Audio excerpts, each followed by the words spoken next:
Hello everyone, welcome to Commodities Podcast. This is 𝗀𝗫𝗀𝗃 from Sharekhan BNP Paribas. Today we have an update on crude oil. NYMEX crude oil price is moving in strong downtrend along with price not able to breach its upper key resistance at $80 indicate short-term trend is bearish. However, crude oil price is hovering near to its key support at $75 level and break below can witness $72 and $70 in near term. MCX crude oil price failed to sustain above its key resistance at 6,500 level on upside and witnessed sideways correction in the counter.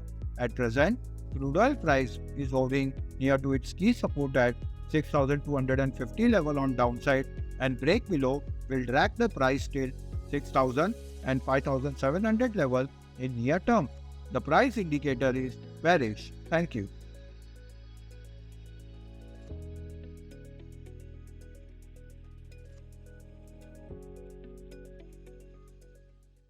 Investment in securities market are subject to market risks. Read all the related documents carefully before investing.